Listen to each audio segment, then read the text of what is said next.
1517년에 마틴 루터는 성경과 동떨어진 전행을 일삼았던 중세 로마 교회에 대항해서 95개조의 반박문을 비텐베르크 대학교 교회 정문에 붙였는데, 그 안에는 면죄부에 대한 반박이 포함되어 있었습니다.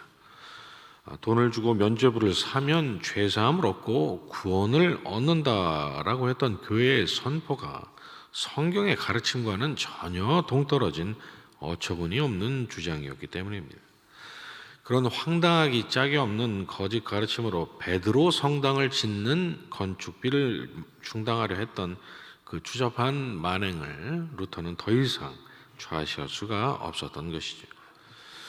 그러나 교회와 또 교황이 죄를 사해준다라고 하는 면죄의 개념은 그보다 훨씬 더 긴 역사를 가지고 있었습니다.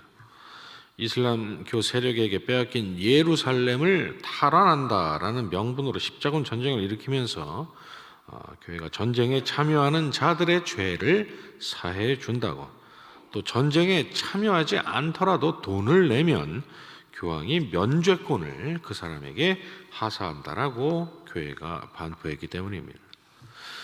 루터 시대의 그 면죄부의 그 역사는 사실상 그로부터 500년 전인 십자군 전쟁으로부터 시작이 된 것이죠. 그러나 당대 사람들은 그 십자군 전쟁의 명분에 대해서 누구도 이의를 제기하지 않았습니다. 왜냐하면 하나님께서 주신 성경에 택함받은 하나님의 사람들과 하나님을 모르는 이방 족속 간에 벌어졌던 그 수많은 전쟁의 이야기가, 그리고 그러한 전쟁들에서 택하신 백성들에게 승리를 안겨다 주신 하나님의 은혜의 역사가 기록되어 있기 때문입니다. 16년간 가나안 전쟁을 승리로 이끄시고, 또 어제 우리가 살펴본 역대상 18장에서 블레셋 사람들을 비롯해서 다윗이 주변 모든 나라들을 무력으로 굴복시키신 그 다윗이 어디로 가든 이기게 하셨던 그 하나님의 역사가, 그리고 다윗이 이방 나라들에게서 빼앗아 하나님께 드린 금과 은과 놋, 그러한 일들이 누구도 부정할 수 없는 십자군을 반드시 보내야 할 근거로 여겨졌던 것입니다. 그러나 오늘 저와 여러분이 읽은 본문은 가나안 족속을 몰아내시고 또 다윗으로 하여금 무력으로 주변 나라들을 제압하게 하신 그 하나님의 역사가 그저 알렉산더나 로마 제국이나 또 징기스칸처럼 단지 더 넓은 땅을 차지하도록 하시기 위함이 아니었다라는 것을 보여주고 있습니다. 하나님은 출애굽한 이스라엘에게 암몬 족속에게 가까이 이르거든 그들을 괴롭히지 말고 그들과 다투지도 말라.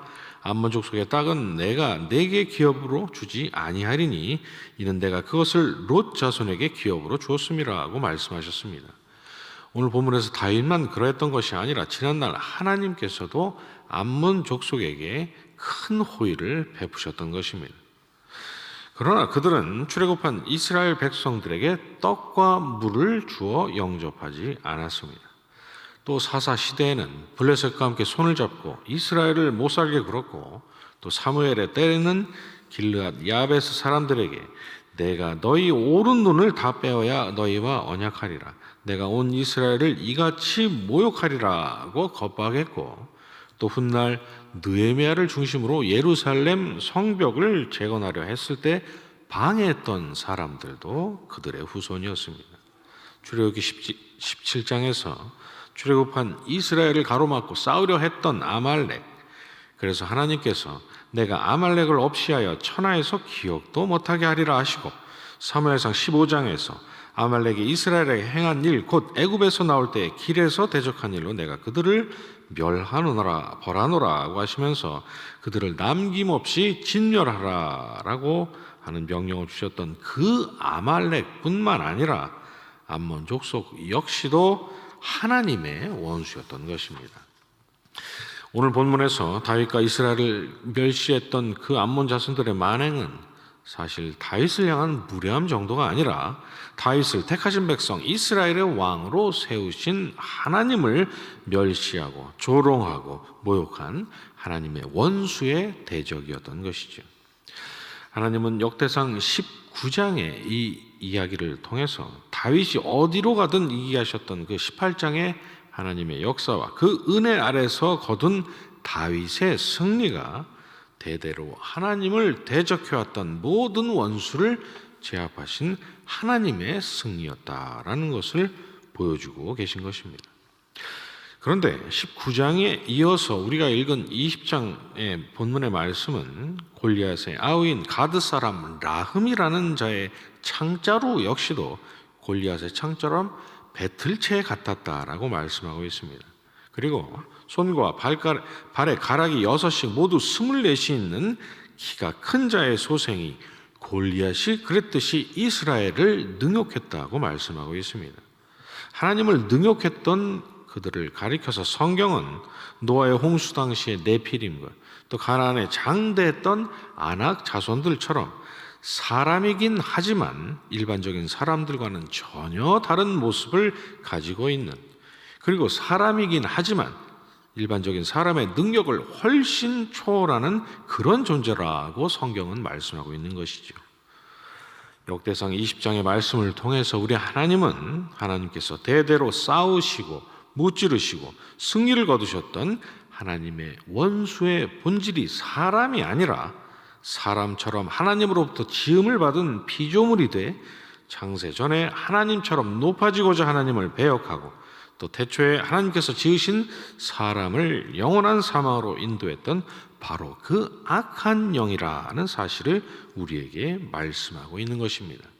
그래서 우리 주님께서 칼을 뽑아 대제사장의 종 말고의 귀를 쳤던 베드로에게 너는 내가 내 아버지께 구하여 지금 12군단 더 되는 천사를 보내시게 할 수 없는 줄로 아느냐?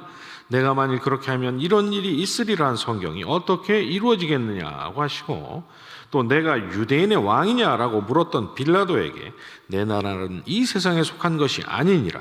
만일 내 나라가 이 세상에 속한 것이었더라면 내 종들이 싸워 나로 유대인들에게 넘겨지지 않게 하였으리라. 이제 내 나라는 여기에 속한 것이 아니니라고 하셨던 것입니다.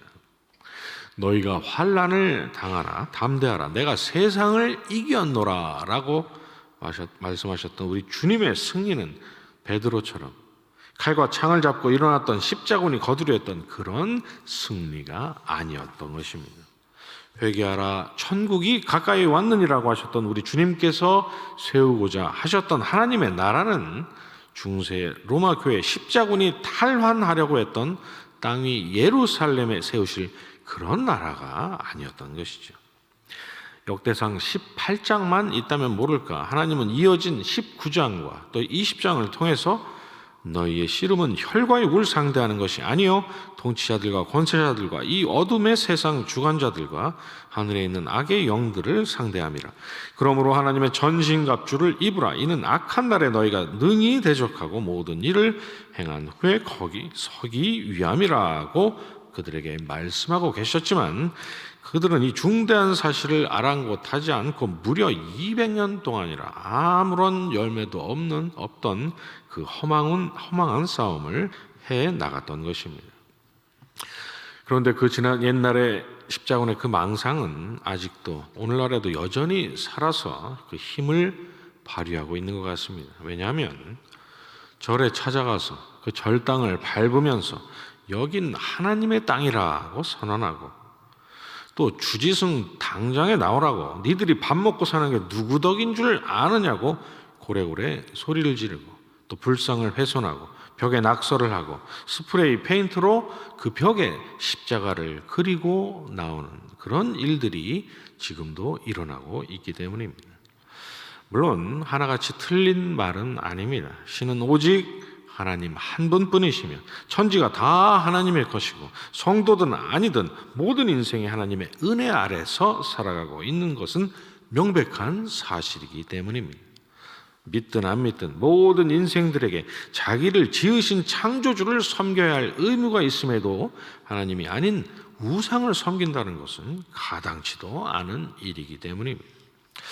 그러나 한편으로는 그렇게 해서 강남에 있는 그 노른자 절의 땅이 하나님의 소유가 된다 한들 끝을 알 수 없는 온 우주 전부가 하나님의 것인데 그 코딱지만한 땅이 하나님께 무슨 의미가 있을까라는 생각이 듭니다. 주지승이 그 말을 듣고 나와서 그렇습니다. 하나님 덕에 제가 삽니다 라고 했다 한들 그것이 회개하고 예수 그리스도를 구주로 영접하는 그런 구원받을 믿음의 고백이 아니라면 하나님께 그런 말 한마디가 무슨 큰 의미가 있을까 싶기도 합니다. 더욱이 만약 하나님께서 원하시는 것이 땅 그 자체였다면 하나님은 이스라엘로 그 손바닥만한 가나안 땅만을 차지하는데 그치도록 하지 않으셨을 텐데, 그리고 예루살렘 땅을 탈환하겠다고 나섰던 십자군이 이기도록 도우셨을 텐데 하나님은 그러지 않으셨으니 말입니다.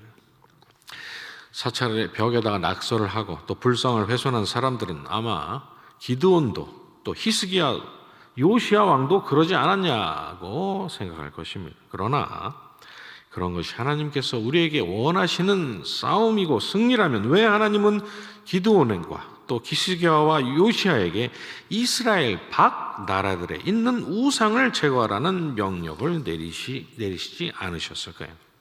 이유는 분명합니다. 그것들은 놔둬도 어차피 하늘이 불에 타서 풀어지고 체질이 뜨거운 불에 녹아질 도적같이 찾아올 우리 주님의 날에 흔적도 없이 사라질 것들이기 때문입니다. 하나님께 그보다도 더 중요한 문제, 하나님께서 가지시는 더 큰 관심사는 언제나 하나님께서 택하시고 구원하신 당신의 백성들이 하나님을 버리고 하나님에게서 마음이 멀리 떨어져서 허망한 세상과 우상을 쫓지 않고 오직 하나님만 사랑하며 사는 것이었기 때문입니다.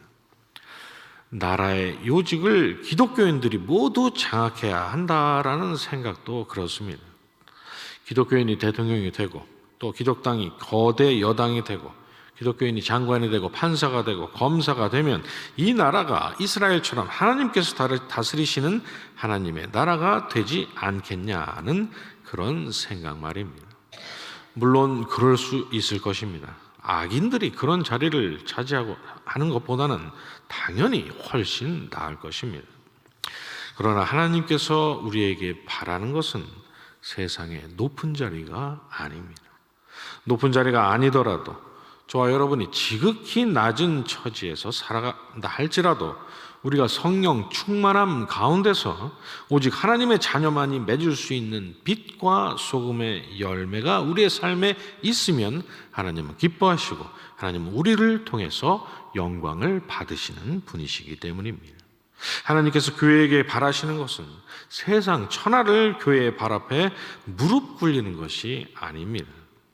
왜냐하면 어떻게 하면 세상을 무릎 꿇릴까 마음을 쓰느라고 정작 피 흘리기까지 싸워 이겨야 할 하나님의 원수이자 우리의 원수인 악한 영의 괴계를 우리가 막지 못하면 온 교회가 온 세상을 얻는다 한들 하나님의 눈에는 베드로후서 2장의 말씀처럼 불의의 싹을 사랑하다가 바른 길을 떠나 미혹되어 부올의 아들 발람의 길을 따르는 그런 존재로 전락하지 않을 수가 없는 것입니다.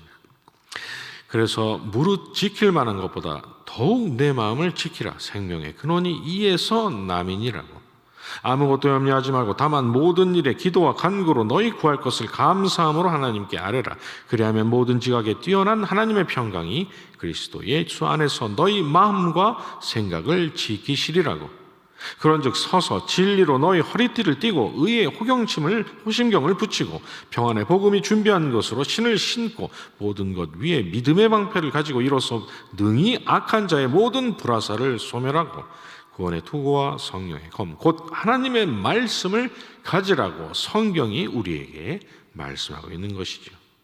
로마 교황에게는 공중권세 잡은 자가 득세하고 있는 겉만 번지르르한 마지막 날 흔적도 없이 사라져버릴 이 세상이 더 중요했지만 우리의 하늘 아버지이신 하나님께는 예수 그리스도의 공로로 말미암아 다시 자녀로 찾아오신 원수로부터 지켜줘야 할 우리의 영혼과 마음과 생각이 더 중요하시기 때문입니다. 원수의 괴계로부터 우리의 믿음을 지키는 것, 바로 이것이 우리가 싸워야 할 싸움이요 하나님께서 우리에게 바라시는 승리인 것입니다. 이러한 복된 매일의 삶, 승리의 삶을 살아가시는 저와 여러분이 되시기를 간절히 소원합니다.